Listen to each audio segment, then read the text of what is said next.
Hello and welcome to the Fantasy Life Show. Happy Thursday, everybody. I'm your host, Ian Hartitz. It's a great day to be great. It's a great day to go through the risers, the fallers, and everything in between in our rankings edition episode of the week. So joining me as I do every single Thursday, Dwain McFarland, Matthew Friedman, and guys, you have a bet to settle, okay? Friedman was not here last week, but he won. Dwain lost. Dwain, what are you doing, man? I don't know. I haven't been told yet. I mean, I know Friedman was definitely sweating this bet. I know at halftime, Friedman, you did not think that the Rams were going to be able to cover that 7 points against was it 7 or was it 6? I can't remember. I think it was 7. 7.5 against the 49ers. I'll be honest. I was feeling really good, but what you said in the end worked out. You know, division rivals, it grinded, blah, blah, blah. How do the 49ers come out in a game where they know they have to do one thing, stop Kyron Williams, and they can't? Like, come on, guys. So, yes, I lost. What am I doing, Friedman? I don't know. I don't know what you're doing. I just do what the producers tell me to do, and I'm assuming that you function in the same capacity. So the producers will come up with something sort of embarrassing for you, and that is what you will do. But I will defer this, or rather just like have someone else come up with the punishment. A third party should be the one to arbitrate this. I just love that there's no way Ian was letting this go. He had to bring this up. He didn't say anything in the pre-show about it. He thought he'd be real cute and bring it up. But okay, I mean, I'm not going to welch on a bet, even though you missed last week, and I could call it on a technicality, Friedman, but I won't. Okay. Woke up today just smiling, knowing I was going to bring this up first thing. So you were right on that one, Dwain. But hey, plenty of maybe more possibilities to get future bets down on this edition of the Fantasy Life Show. So before we get to our quarterback, running back, wide receiver, and tight end rankings, going to update you guys on what was an always eventful Wednesday in the news world of fantasy football land. So starting off, guys, at quarterback, Anthony Richardson, of course, trying to play through that hip and abdominal injury. Actually said he wasn't going to practice, but then wound up getting a limited session in. So head coach Shane Steichen did say that Richardson can play this Sunday against the Jaguars without practicing all week. So a situation we will continue to monitor. At running back, we do have Bijan Robinson good to go off the injury report despite having that hamstring designation for this Thursday night battle between the Falcons and Buccaneers. Also, Browns running back Nick Chubb back at practice, running with some bands and things like that. Far from a guarantee that he'll be activated for this week, but good to see Chubb again back and working after that horrific injury last year. Austin Eckler also back at practice from that concussion. Meanwhile, Brian Robinson not practicing with a knee injury. Certainly a situation to keep an eye on there. Also, more DNPs to start the week. Jonathan Taylor with his ankle, Joe Mixon with his ankle, and Dameon Pierce with the hamstring, still not healthy enough to get out there.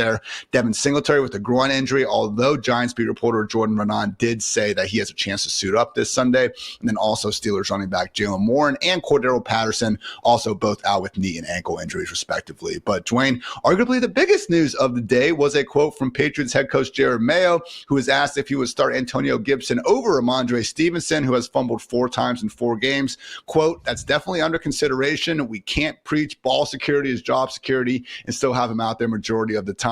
How worried are you about Mondre potentially losing his starting job? Well, we were already worried about Mondre because he plays on a terrible team. So that was a major downgrade, even though he had been doing well for the first 2 games, getting all the utilization. But really, this is a 2-week trend. Now, he was hurt in week 3. He had something going on, with his finger where he missed a little bit of the game. But in the first 2 weeks, Ian, we had 80% and 71% snap shares, fell to 46% and 56% over the last 2 games. So obviously, some of that ties to the performance and the fumbles. But we also know that Antonio Gibson, he's a guy that's got a skill set that allows him to get on the field in a lot of different ways. But it hasn't just been him. The guy that's actually emerged to steal more of these snaps from Ramondre Stevenson hasn't even been Antonio Gibson. It's been your favorite, Ian. JaMycal Hasty. The man still lives. 19% and 15% snap shares over the last 2 games. Isn't this so Patriots? We can't even really recommend Antonio Gibson as like a flex play running back 3 because really the most of this work that's being lost is going to JaMycal Hasty. So it's really just a stay away situation. Hopefully you guys were able to sell high on Ramondre Stevenson after those first 2 games. If not, you're kind of stuck right now. I don't know what you can get for him. You're just probably in a holding situation. Patriots, of course, have 36 million reasons why they should continue to give Stevenson every chance to be that bell cow back. But yeah, again, as we even mentioned on yesterday morning show before this news broke, Antonio Gibson, very nice bench stash, even if it is just for the handcuff potential. Over at wide receiver, we cannot have nice things, people, because Giants wide receiver Malik Neighbors still not practicing with a concussion, and Jordan Renan actually says he is a long shot to suit up this Sunday. So we'll see what happens if he goes limited on Thursday and practices in full on Friday. Still time to clear the concussion protocol, but yeah, not looking great at the moment. Also, Panthers wide receiver Deontay Johnson not practicing with an ankle injury. However, head coach Dave Canales already did confirm that Deontay is expecting to play. Shoo, just typical Deontay practice sessions going on.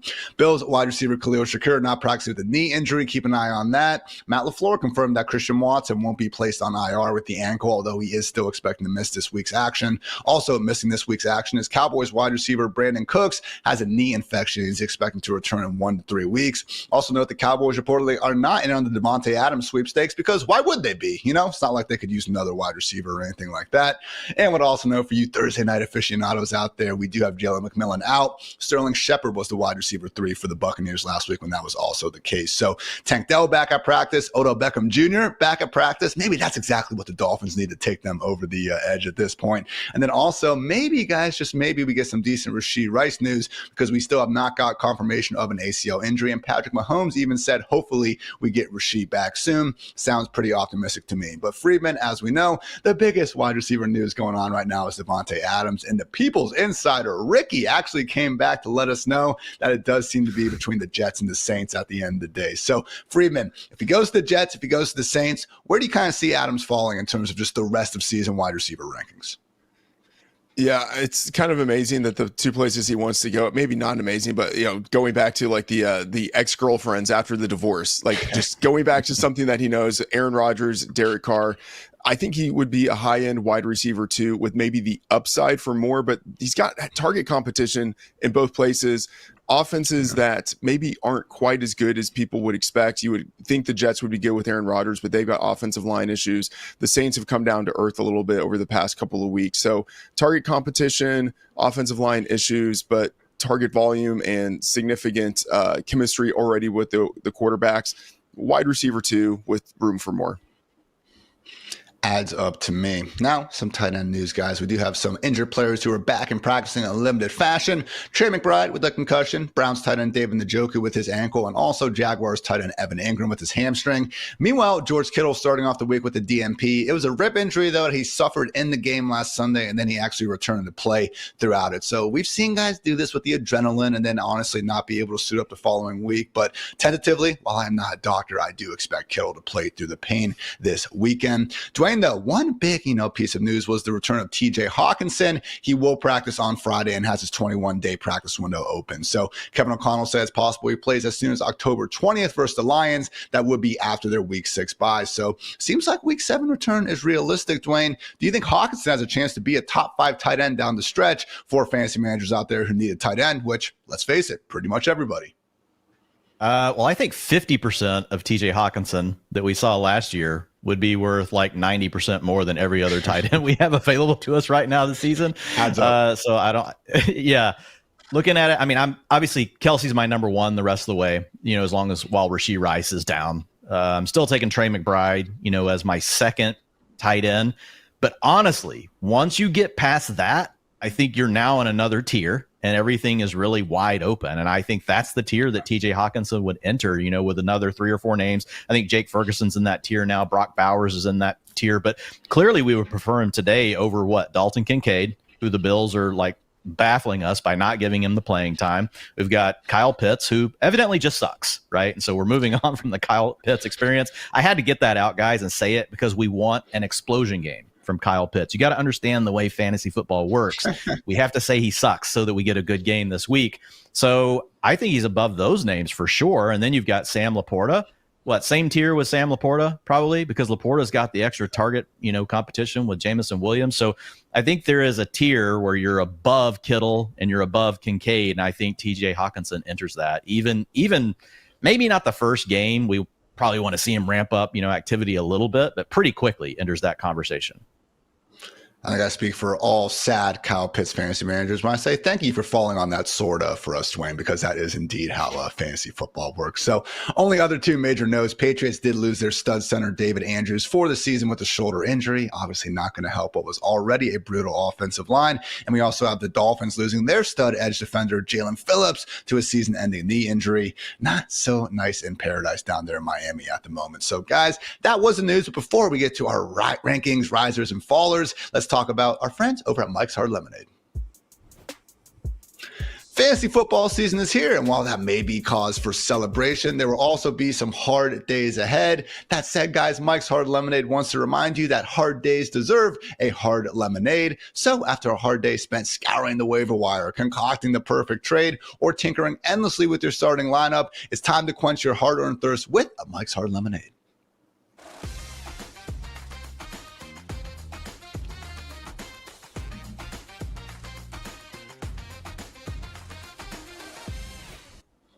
It's Thursday, everybody, which means it is rankings, risers, and fallers presented by DraftKings Day, where we're going to go through a riser, a faller, Freedman's favorite, and one of Dwayne's sicko stars for each and every position out there. And fellas, accordingly, let's start with quarterback, a certain riser, Dwayne, someone who leads the NFL in passing at the moment. Talk about Geno Smith ahead of this matchup against the Giants.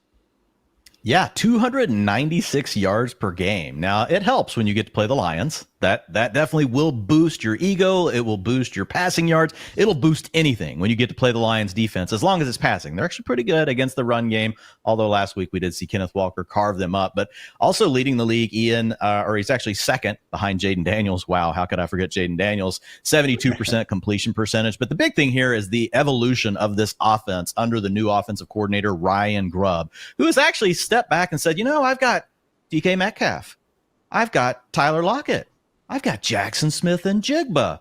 I'm going to do the opposite of Shane Waldron, and I'm actually going to turn this into a passing offense. This team actually ranks first right now, Ian, in drop back rate over expectation with a plus 7%. I'm glad that I'm cracking Freedman up, but these are just true statements. Freedman, that's why he's laughing. He's laughing with me, guys, because he knows it's so frustrating, the Shane Waldron experience. But whenever we look at the Seahawks, it's not just that, Ian. They also are playing with a sense of urgency. Whenever you look at the time remaining on the clock at the snap of the ball in neutral situations, I know that sounds like a lot. Guys, just think of this. The game is close. How much time is on the play clock when they snap the ball? Okay, 11 seconds. That is the fourth most in the league. So they're running a lot of pass plays. They're running out a lot of plays. And you have a quarterback that's playing good. You add it all up, and you're just going to have a real opportunity for fantasy points every week. So this is not just to move them up this week because they're playing the Giants, who don't have any cornerbacks that most of you guys can name. It's really a rest of the season move. Like, we've got to be considering Geno Smith, in my opinion, as a low-end quarterback one now. And whenever we get into these matchups where there's an opportunity for a shootout against another bad secondary, you're going to get some fantasy points. And the touchdowns just haven't come yet. Right, guys, he's only got 4. The entire league's down. But for how many passing yards he has, we know he's going to end up with more passing touchdowns than 1 per game. Not saying it's going to erupt and to go something crazy, but I think he's got a better shot at ending closer to 28, 29 for the season than ending up around 17 or 18. So I think there's a lot of opportunity with Geno Smith. He does upgrade to my QB 10 this weekend.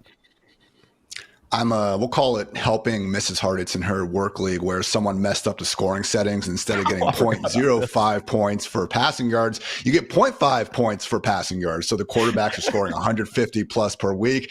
Being, what I consider a smart fantasy person, I got Patrick Mahomes thinking it was going to be great for the rest of the year. Freeman, we're resting at 2-2, and now I'm going to the bench and putting Geno Smith into the starting spot, something that you also have reflected in your rankings.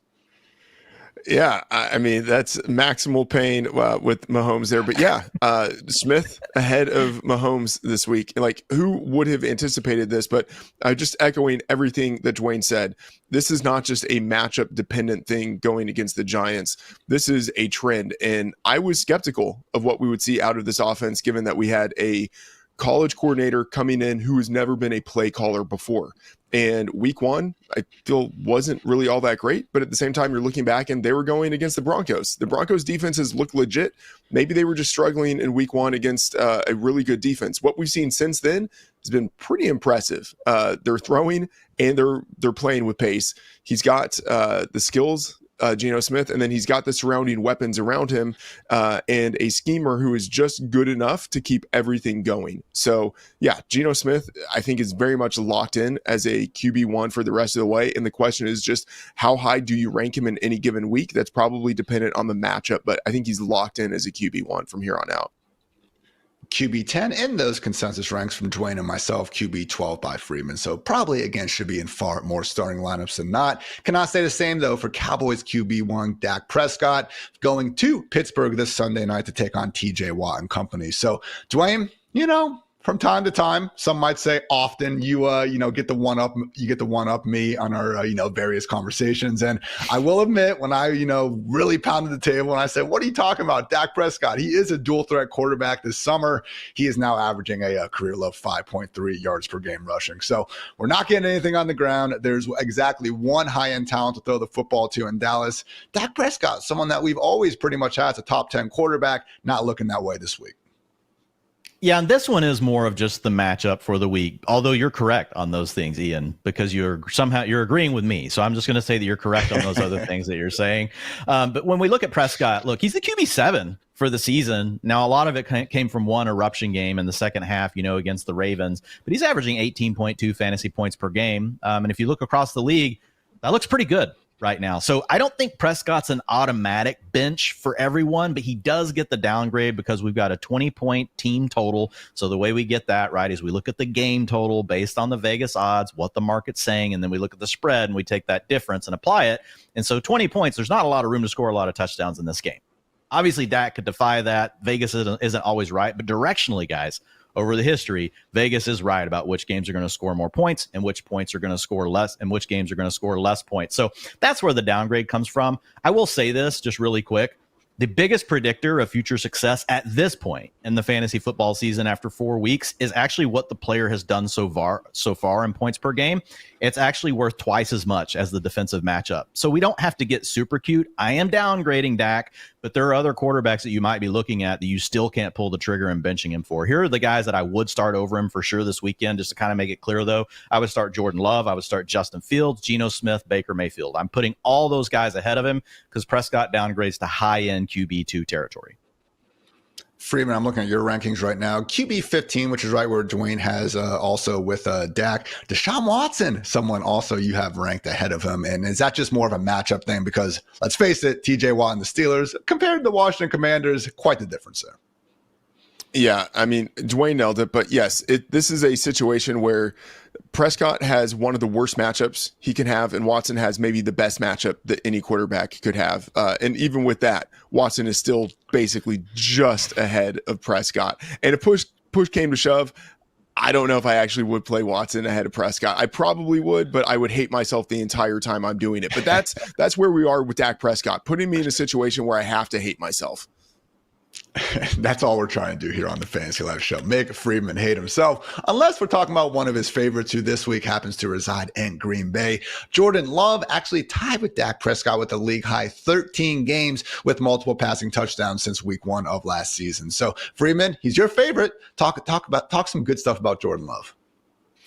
Yeah, so it has been a little bit nasty in terms of, the injuries. And then he came back last week, looked rusty, threw 3 interceptions, had just 1 carry for 6 yards, his second loss of the season in as many starts. So all of that doesn't look good. But at the same time, he leads the league with 324.5 yards passing per game, a league low 2.2 sack rate. He looks not quite like the guy who dominated in the second half of last season, but he still looks like an above average quarterback this year, which I'll say, in a year where we haven't had many above average quarterbacks, that is something that we very much like. And then, of course, he has the matchup against the Rams, who are number 2 and the largest fantasy boost allowed to quarterbacks. If you look in our DVP tool that we have at Fantasy Life. And then, of course, going against the Rams, no Aaron Donald, DC Raheem Morris is gone. That defense has looked really bad this year against opposing quarterbacks. They've allowed an NFL worst 10.3 adjusted yards per attempt. That's basically like MVP level type of production. And so they're making basically anyone who goes against them look like an MVP. Love definitely has some MVP type of potential anyway. So this is a massive bounce back spot. And then this is, like a little more anecdotal, but going against his former coworker and then boss, Sean McVay, Packers head coach Matt LaFleur, 4-0 against the spread, 4-0 on the money line. So this is just a spot where somehow LaFleur has absolutely owned McVay, even though McVay, I think, is one of the best coaches in the league. So maybe they're able to keep that going again for another game. Freeman and I both have Jordan Love as our QB4 on the week. Only guys we would start ahead of him: Jaden Daniels, Josh Allen, and Lamar Jackson. Dwain, QB5, just has Brock Purdy added to that group. So yes, we all love us some Jordan Love. Maybe someone we don't love quite as much, Dwain, but is certainly benefiting from a great matchup is the aforementioned Deshaun Watson. And hey, man, last week, again, we had some sheesh going on. Mentioned the 82-yard touchdown to Amari Cooper that got nullified. I mean, Watson's only interception on the day literally hit Cooper in the chest and then got picked off. At the end of the day, man, Watson, PFF's second highest graded passer in week 4. So I know there's been far more bad times than good since he got to Cleveland. But Dwain, if anyone's going to bring out the best in Deshaun Watson, it's probably this Commanders defense. Yeah, I mean, look, Watson, I don't know that I honestly remember a quarterback in their prime that used to be a 20-plus fantasy point per game player faceplant the way we've seen Deshaun Watson over the last 3 years. Obviously, there's a lot going on in this man's life. It's self-inflicted, but it shows you there's more to this game than just your physical talent. There's a lot that goes on. We're all human beings with what you're working through in your head, and it's been a major problem. He's averaging 14.9 fantasy points per game this season. That's absolutely terrible. But he is playing against the Commanders, as you noted, Ian, and that is an elixir that will solve all problems in the universe. Unless you're Kyler Murray last week, and we happen to rank you as the QB1, and that's just the fantasy guys playing a cruel joke on all of us. But look, a 3.1 point boost, as Freeman was talking about over in the DVP tool. And if we look at what Washington's allowed, 19.3 fantasy points per game to just passing alone. That doesn't include any rushing or their ability for Watson to potentially scoot one in on the ground. So look, when I look at Watson, I think of, and look, I don't like this song, but I remember it. But it's the old Toby Keith song, I'm as good once as I ever was. So the song goes, hey, I may not be as good as I once was, but I can be as good one time. Like, Ian, you're sitting there, the old you, maybe you thought you could beat up anybody in the bar. Look at you, you're a big, strong guy. Now, though, man, this is really going to hurt, but I probably got one good punch in me. I can get one good punch in on this dude if I have to, and I might be able to survive the night. That's Deshaun Watson this weekend, and it's just all about playing against the Commanders. And look, this has been a pass-first offense. I will say that about Watson. Look, 6.8% drop back over expected. That is actually the second highest in the league, behind only the Seahawks. So their identity is throwing the ball, and they get a great matchup. Amari Cooper, Jerry Jeudy, all those guys are in play this weekend with Watson. I know, it's sick, but that's why it's a sicko start. That is why it's a sicko start. For the record, Dwain, I'm a lover, not a fighter. Okay, so no one's getting punched by any bars I am going at. I know, you're my guy. One thing I also love is our fine folks over at Experian. Experian is to your finances what FantasyLife is to your fantasy league. It is a tool and resource designed to make your life easier. And accordingly, the Experian app is free to download and serves as a one-stop shop for managing your financial health. With so many spending and subscription details to track, let Experian handle it for you. They'll help you find and cancel your unwanted or forgotten subscriptions, helping you save money and focus on what really matters, winning your fantasy league. And yeah, guys, go check out and download the Experian app today. Just note that results will vary. Not all subs are eligible. Savings not guaranteed. Paid membership with connected payment account is required, and see Experian.com for details. Running back rankings, risers and fallers. And guys, we're going to kick things off with the Browns RB1 for now, Jerome Ford, in that aforementioned great matchup against the Washington Commanders. So Dwain really has been a little bit of an up and down season in terms of Ford's utilization. That said, back-to-back weeks where even if he isn't producing like an RB1, the underlying usage data does say he has that in his potential range of outcomes. Yeah, well, now we've got 3 data points where he really just led the backfield. I don't know what happened in that bizarre week 2 game. I don't know if maybe there's an injury we didn't know about, something performance-wise, where they just decided to pull him off the field and randomly, throw Deonta Foreman out there. Maybe they somehow had their numbers switched for a little while. The coaches didn't know who they were sitting in. I have no clue.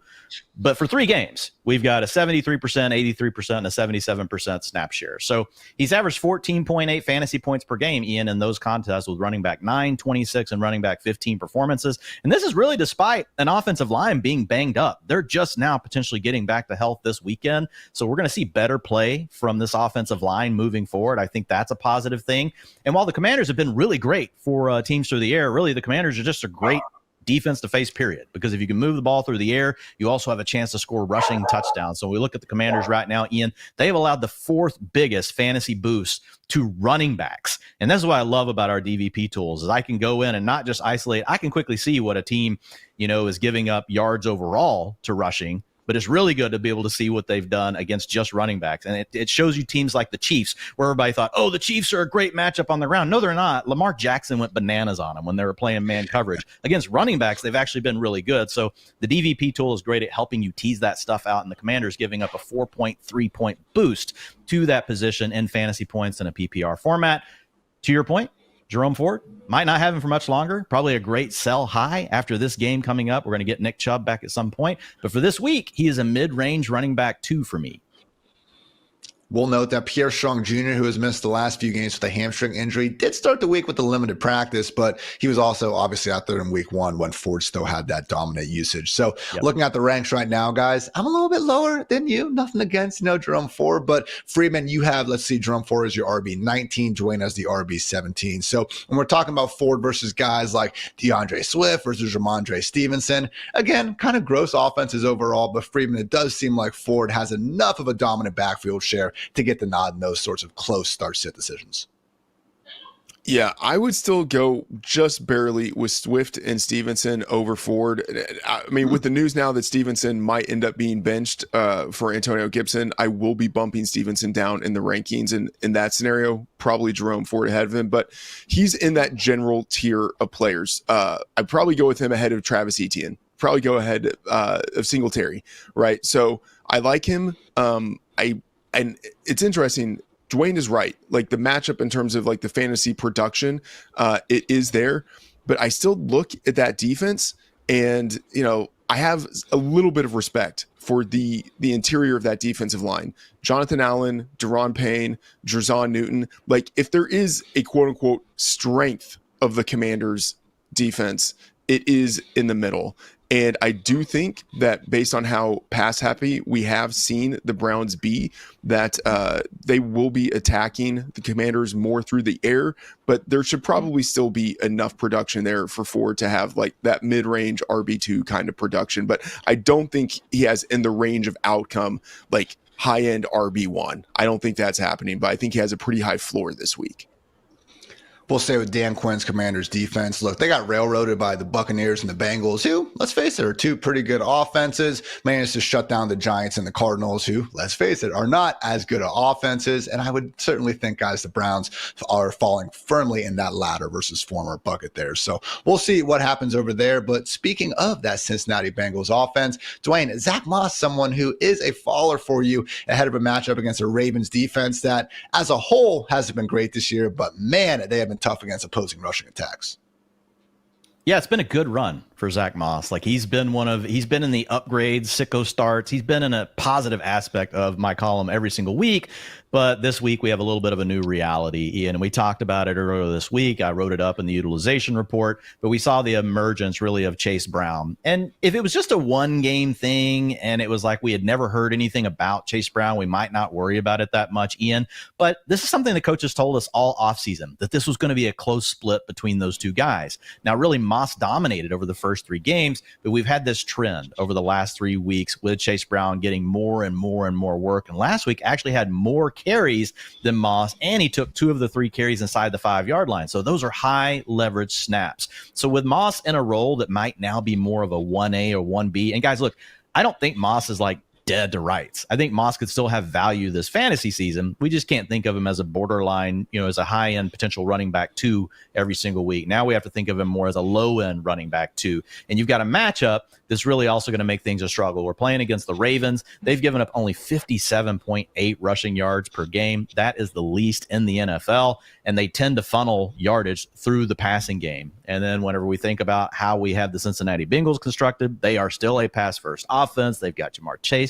T. Higgins. So kind of similar to what Friedman was saying about the game before with, the Browns and the Commanders. I would expect, the Bengals to come out and attack this defense through the air with their strength against the weakness of the Ravens. So that also hurts Zach Moss. So Baltimore right now is a minus 4.4 PPR boost against opposing running back rooms. Now, this feels weird to say boost when it's a negative, but just know it's bad, guys. It's bad. So, yeah, I got a bad feeling about this one. I've downgraded Moss to borderline running back 2 territory for this game. Kind of like when you're saying rushing yards over expected, but it's sadly, again, a negative value. Yeah. So I feel your pain, Dwayne. We all three have Zach Moss conveniently ranked as our RB23. So it's not that you can't start him. And Freeman, this should be a high scoring matchup. I mean, only the 49ers and Cardinals right now have a higher game total than the Bengals and Ravens. So just a two-back committee going on in Cincy. But Freeman, if we're putting you on the spot, who would you rather have rest of season, Zach Moss or Chase Brown? Probably Chase Brown, because I think he's got the upside that we just don't really see with Zach Moss. He's much more explosive, and as Dwayne mentioned, it has been trending in that direction. And I know RB23, that's where we have him ranked. So in most leagues, you're probably starting him, but there is significant downside for him in this game where he could just be overtaken by Chase Brown within this game. The Bengals as underdogs could get in a situation where they're just not running the ball at all. And maybe that just doesn't benefit Zach Moss. So RB23 is where we have him, but significant downside. I probably would rather have Chase Brown for the rest of the season because I think he's just got more of the upside that we want out of the guys that are near the bottom of our rosters. Now, they do like using Moss to an extent on passing downs. I'm looking at our FantasyLife utilization report game log right now, and last week it was Zach Moss 55% routes, Chase Brown 33%. But to Dwayne's point, that really has been shrinking more and more over the past few weeks. And when you look at just how much more Brown has been making out of his opportunities than Moss, would make sense if we continue to see that tighten up as we keep on keeping on. So those were the risers and fallers. But now, Freeman, it is time for your favorite, someone who is tied for the NFL lead with Josh Jacobs for the most touches without a touchdown. Talk about what you like about Najee Harris ahead of this Sunday night matchup against the Cowboys. Yeah, I mean, I feel like this could be a sicko start. There's not much that I actually like about it, except he's going against the Cowboys. And even that just hurts my heart because he's going against my Cowboys. I mean, he has been entirely mediocre throughout his career. And let's be honest, 3.9 yards per carry, 4.8 yards per target. I'm not even sure if those numbers are mediocre, right? And he's yet to score a touchdown. Before the show, you said he's going to score a touchdown this week against the Cowboys. Absolutely, he's going to. But you look at Najee Harris, he has a pretty high floor, at least 70 yards on 19 opportunities in every game. If you look at what he's done throughout his career, at least 1,200 yards, 8 touchdowns from scrimmage in all 3 of his seasons. Jaylen Warren, not certain to play with the knee injury. Cordarrelle Patterson dealing with the ankle injury. That means Harris could have a really clear path to 20 plus touches in this game. And with that kind of usage, home favorite against the Cowboys, who are number 32 in defensive rush DVOA, and not going to have Micah Parsons and DeMarcus Lawrence this week, it just feels like they are going to get trucked by Najee Harris. Not even because he's necessarily that good, but just because the Cowboys are that bad and Harris is going to get that many opportunities. So I don't like it, but Harris, I think, is just going to steamroll the Cowboys this week. It was a nice bounce back from Mike Zimmer's defense against the Giants on Thursday night, shutting down that run game. But you said it, man. Now we take away the Cowboys' probable 2 single best defensive players on that defensive line. Life is actually maybe, just maybe, guys, looking good for Najee Harris. And I think we would include Justin Fields in that run game equation as well. Takes us to the Dwayne sicko start of the week. Probably no Jonathan Taylor opened up the week with an ankle injury. So, Dwayne, Trey Sermon looking like the Colts RB1 ahead of this juicy matchup against the Jaguars. Yeah, Jonathan Taylor dealing with that high ankle sprain. We know this coaching staff is going to tease it all week long. There's a chance that he could. Yeah, it's mild. It's very high. It's so high that he could actually even be better this week. Looking at Jonathan Taylor, though, and looking at the way this staff handles injury reports, they're going to try to keep their hand veiled all the way up to game time. Make sure that their opponent, the Jaguars, have to plan for everything.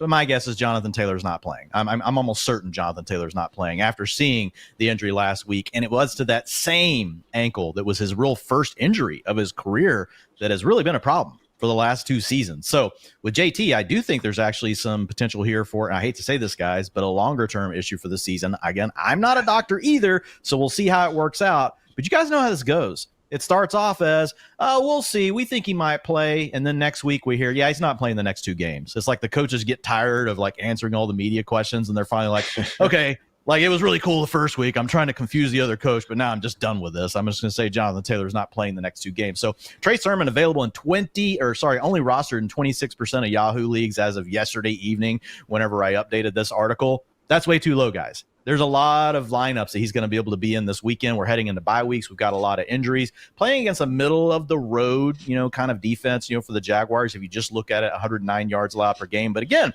where our DVP tool is so cool, when it looks at just what they've given up to opposing running back rooms, 5.5 point fantasy boost. And what that's doing is saying the average of what running back rooms for the teams they've faced are versus what they've done against the Jaguars. So that shows that they're actually giving up more than what we would expect to the running back position, despite looking like that middle of the road defense. Now, Ian, I will say there's a little risk with this one, because anytime you have a player like Jonathan Taylor's got 75% of the snaps, we don't have much left to actually say what's this role going to look like behind him, because there's not a lot of a sample there to be taken. But it has been Trey Sermon to this point. He's got 19% of the snaps versus Tyler Goodson at 6%, carries 9% versus 0%. So I think there's a little bit of a risk that Tyler Goodson steals some of the passing down work here, but I think Trey Sermon's a near lock to get like 55 to 60% of the rushing attempts, and it could actually be more than that. So I think that he's a borderline running back to this weekend.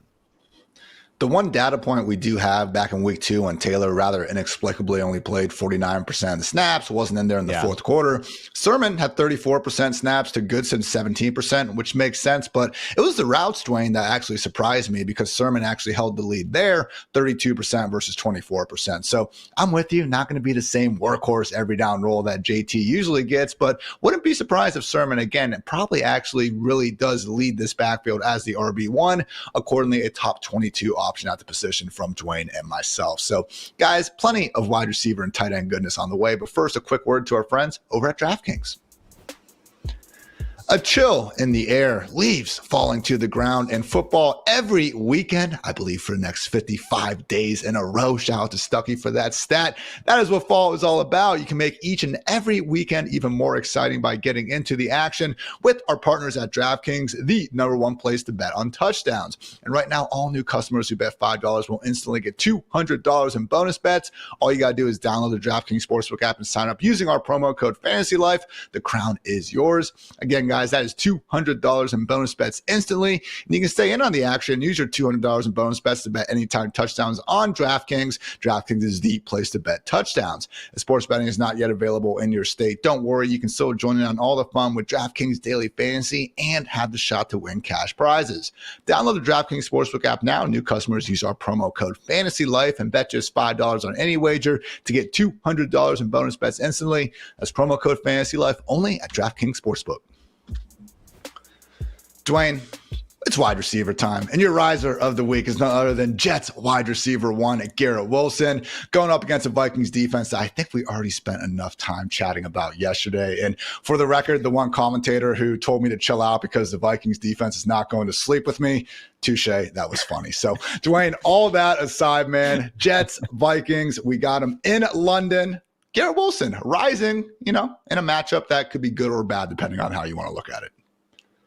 Yeah, and I get it. Like, people want to look at this, and I'm sure this is frustrating, and this is actually going to make some people upset. Maybe it will give some people hope, but I feel like, all I can do is follow the data on these sort of things, because we're playing a game of probabilities. Now, there will always be outliers. We're about to talk about another wide receiver that's on the other, end of the spectrum, right, of the outlier situation where it's working positively for them. But when you look at Garrett Wilson, it's really been tough. Ian, only averaging 11.4 fantasy points per game, but the target share has been there. 26%. That's really good. His utilization score is at a 7.1. The average finish for a wide receiver in that bucket over the last 4 years has been 14.6 fantasy points per game, well above the 11.4 that we're seeing right now. But I dug into this even further because I've got data that goes back to 2011 if we just look at some of the individual factors. And I isolated down to really target share and air yards, which are two of the most sticky things for wide receivers week over week, rolling 4 weeks over 4 weeks, year over year. Those are the things that we see wide receivers typically own. And the knee-jerk reaction with Wilson, right, is like, oh my God, like I just can't do it anymore. I can't get him in the lineup. But when you look at this data, it's pretty crazy. Here's the distribution of outcomes for wide receivers since 2011 that have been his comps for target share and air yards at this point in the season. 70% of them were wide receiver ones. They were a wide receiver between 1 and 12. Wide receiver twos, 14%. Wide receiver 3, 14%. So there's another 28% falling in wide receiver 2 to 3 territory. We're now at 98% for those of you that can add. 2% left. They were wide receiver 4s. So we could still get a wide receiver 3 or a 4 season, but in all likelihood, we're getting a wide receiver 2 or a wide receiver 1 season out of Garrett Wilson this year. And 70% of these guys have gone on to still be wide receiver 1. So the underlying talent profile is still very strong with Garrett Wilson. Yes, the matchups have been tough. We don't have to belabor all that again, but that's mainly what I'm leaning into here. And look, I think the Vikings are a surprise good defense. We don't have to get into all the details of it, but I'm just going to name these cornerbacks, Ian, because I have to. Cordell Flott. Do you think you could at least get him to sleep with you? Like if you can't get the rest of the guys? He has their best PFF coverage grade, 62.2. That's 56 out of 98. Nick McLeod. He doesn't have enough reps to qualify, but it's a 53.4. In the school that I went to, Ian, which wasn't very good in high school, that was still a bad grade. Deontay Banks, 47.5. That ranks 94th out of 98. So there's not a cornerback here that I'm really worried about shutting down Garrett Wilson. So, and that's the big thing. So he upgrades to low end wide receiver 1 territory. It's happening this weekend, folks. Freeman and Dwain both have Garrett as wide receiver 12 on the week. Even me being a hater, I have him wide receiver 14. So moral of the story, get Garrett Wilson in those lineups. We should have better days ahead. Lord knows they can't get much worse. Dwain, the faller of the week, though, a little bit surprising when I saw you put these names down. Jacoby Myers and Trey Tucker, even with Devontae Adams, once again not expected to suit up for the Raiders. So guessing this is more of a testament to the Broncos and Patrick Surtain Jr. than anything, though.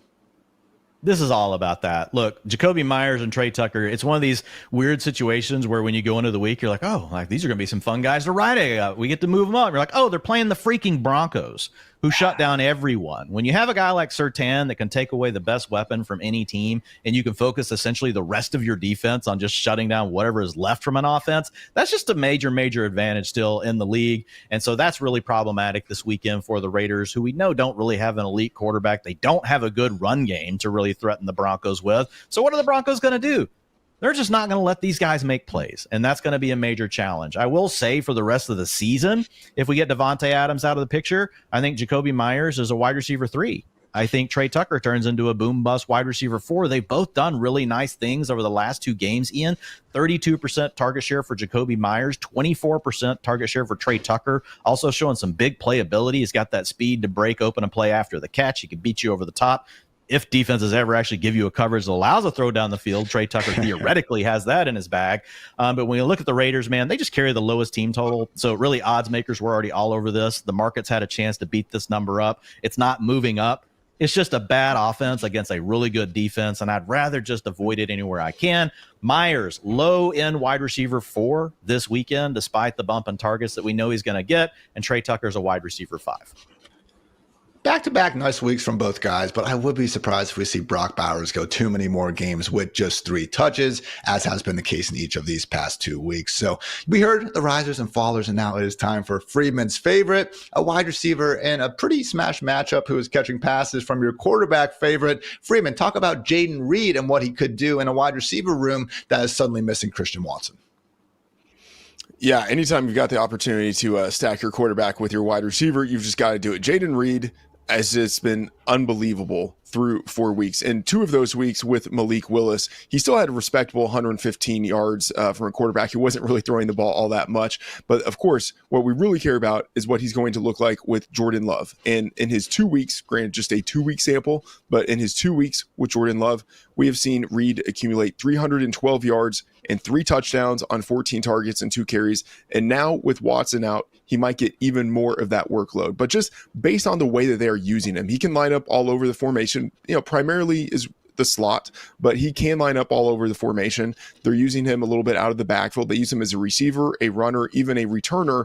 He basically looks like 2014 Randall Cobb, except maybe he's even a little bit better. And he's not an every down player, but snap rate of 77%, that's efficient enough to support his production, especially since he's been so unbelievably efficient. And at some point, that probably has to regress a little bit, but throughout his career, 9.7 yards per target, 12.4 yards per carry. Like, the guy is just a playmaker. And then, of course, the matchup. The Rams are number 31 in defensive dropback EPA, and the matchup that he has specifically against Quentin Lake in the slot. Quentin Lake, he was allowed 11.2 yards per target this year. It just feels like it is a recipe for Jayden Reed to go absolutely off. Now, we all have Jayden Reed as a consensus wide receiver 1 this week, so there's no doubt about having him in that starting lineup. But Dwayne, Freeman mentioned that regression, and I know you have a few thoughts there. Yeah, and I do love Jayden Reed this week, absolutely. I just think the truth about him is probably somewhere in between what we're seeing today versus what I'm about to give you on these regression numbers. Because, again, we talked about outliers earlier with Garrett Wilson. There can also be players that don't get the utilization or a lot of the things we think that still actually are really good fantasy players for the season. But these are some crazy numbers, guys. Okay, so right now he ranks, 6th in fantasy points per game at 19.7. But his utilization score is 34th at 6.6. Historically, wide receivers in that range. And guys, utilization score, I know it's called the utilization score because it does care about the way the players are used. But remember, it's looking at targets, all the things that add up to talent for wide receivers. It also takes into account, to some extent, their fantasy points that they're scoring and gives them some credit for that. So it's not just purely, are you on the field or not? It's a blend of different things. And so it does care that Reed has actually been a good wide receiver. It's giving him credit for that. But the average score has been 12.4, not 19.7. So I was like, okay, let's go dig into this a little bit more. And I went back to 2011, looking at wide receivers that Freeman have been under that 80% route participation mark. So between 70 and 80%. Have been between 18 and 23% targets per route run. He's at 21% this year, guys. That's not elite. As far as target earning, like, he's at a wide receiver 3 level. Where he's getting his efficiency is he's averaging almost 20 yards per catch, and he's averaging almost 15 yards per rush, which, again, to Freeman's point, he's a playmaker, but is he that much of a playmaker? Those numbers are definitely coming down. So whenever I compared this across the history of the NFL league, so here's what it looks like. 14.1 Curtis Samuel in 2020. That was one of his comps. The other one, Deebo Samuel, twice. 16.2 points per game, which was the wide receiver 12 in 2019. And then in 2023, Deebo was 12.6 points per game, was the wide receiver 33. And then the other one is Ted Ginn Jr. Ian. Actually, this I had to go back to 2007 to find, but it was an Ohio State guy, so I included him for you. 10.2 fantasy points per game. He was the wide receiver 55. If I remove the rushing attempts, we've had 49 wide receivers qualify in those ranges that I talked about for Jayden Reed. Okay, we've had 1 wide receiver 1 finish, 1 wide receiver 2 finish, 10 wide receiver 3s. So my point being, I don't think Jayden Reed is suddenly becoming a wide receiver 4, guys. But I will be blown away if he's a wide receiver 1 this year. I think he will end up being a wide receiver 2. He's going to outproduce his role, but he's not going to be able to stay on the pace that we've seen so far. But I am all in this weekend. I have him in my top 12 wide receivers. I got him as wide receiver 8.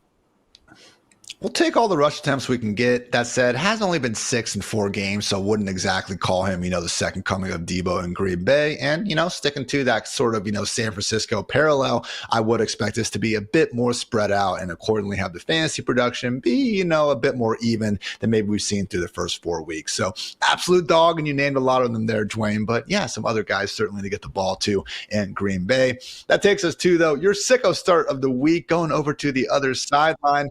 Talk about Tutu Atwell, Dwayne, and what he could do against a Packers defense that isn't, horrible, but also not a group we should necessarily be terrified of. Yeah, so look, Atwell has just proven anytime that he gets to be on the field for injuries or whatever the point is, anytime the Rams have committed to him historically to being over 70% route participation, you've got a wide receiver 2 to wide receiver 3. So we've got history on our side here. The other thing is McVay moves him all over the place. He's in motion 42% of the time at the snap of the football. Guys, that's astronomical. Guys like Jamar Chase are lucky to get to 7 or 8%. So it's really hard to bracket him. What is the number 1 calling card for Tutu Atwell? He's fast. What's his coordinator doing? he's actually using that to his advantage and making him even faster. The dude's running full speed sometimes when the ball is getting snapped. So that just makes him a tougher mismatch for a cornerback that's just standing still. It creates a cushion off the line of scrimmage. They also bunch him up. They do a lot of things with Tutu Atwell to protect him from his size and getting jammed at the line of scrimmage. So he's the guy right now that stirs the drink for this offense. Jordan Whittington was almost the name here that I use because he had a 30% target share last week, Ian. So I think he's another potential sicko play that you could use here. But his utilization has been a little bit more up and down. We don't know if it's game script or matchup dependent, what could be the potential drivers of it. But yeah, Tutu Atwell, a player I really like. And man, over on Underdog Pick-Em, he's the kind of play I really like to take the line and use those alt lines, right? Move it up. He'll be at like 35 receiving yards. You can bump it up to 79 and you're getting a 3X on it. It's a real easy play. Ooh. Takes us to our tight end discussion, which is going to just pretty much center around Freeman's favorite, Travis Kelce, now the undisputed number one pass game option in Kansas City. And historically, Freeman has led to plenty of fantasy points. Way to be bold, Freeman, by the way, on this one. Yeah, that's great. Yeah, it feels so stupid. By the way, when I say I defer stuff to the producers, they were the one who like, hey, you know what? Let's talk about Travis Kelce. But I'm the one who also highlighted him in my piece. So my fault. It feels stupid to be like, hey guys, Travis Kelce, pretty good at football. Maybe he should be the number one tight end this week. But like what we saw in weeks 1 through 3 made us all question whether this guy, I wouldn't say was washed, but like whether he was like firmly on the decline phase of his career. But what we saw in week 4 was really encouraging. 94% route rate, 28% target rate, 38% target share. Of course, all of that comes no Rashee Rice, no Hollywood Brown, no Isaiah Pacheco. So maybe like all we need is like the apocalypse in Kansas City for Travis Kelce finally to look like his former self. But that is what we're likely to get this week. And then the matchup going against the Saints, who could be without some of their primary tight end defenders, linebackers, Demario Davis and Willie Gay could be out. And then also free safety Tyrann Mathieu in a hashtag revenge game. He could be dealing with a groin injury. So if you have a healthy Travis Kelce with no target competition going against a kind of wounded Saints back seven, that could be a really good scenario. So back to being the number one tight end in fantasy, Travis Kelce. Playing in the only Monday Night Football game of the week, but should be a good one between the Chiefs and the Saints regardless. Dwain, new segment is your Brass Balls Bench of the Week. Sam Darnold, the QB5 in fantasy? You're not liking him so much this week, Dwain. Yeah, it's just a tough matchup this week. But yeah, Brass Balls, you guys can go back and check them out. We've done pretty well on these, but it's just calling out some of the players that, if you got some tiebreakers going on, you don't necessarily, they're not locks to bench, but there are ways that you can see, okay, you've got better options on your roster. Sam Darnold's a guy you probably picked up off the waiver wire. So you've still got the starter that maybe you drafted in fantasy land. There's a chance that they're going to be a better option than Sam Darnold this weekend. So playing against the Jets, Ian, a lot of the same things that we said about the Broncos. They've got a cornerback that can really shut down the top option on the other team. So we'll see what that means for Justin Jefferson. I will say this, though. I'm not as low on Sam Darnold as a lot of people in the industry. A lot of people have him down at like QB 18, 19, 20. I've got him as a borderline QB1 still, high-end QB2. So I do think in tiebreaker situations, you're moving Darnold to the bench due to the matchup, but he isn't a must bench. Guys, that game is going to be 9:30 a.m. Eastern, so make sure you get those fantasy lineups set before then. So great job all around. We'll be back tomorrow morning breaking down all the key injuries ahead of an eventful week 5. And otherwise, enjoy some Thursday night football. So for Freeman, for Dwain, for producer Matt, for producer Kelsey, I'm Ian. Thanks again for tuning into the Fantasy Life show. And until next time, take care, everybody.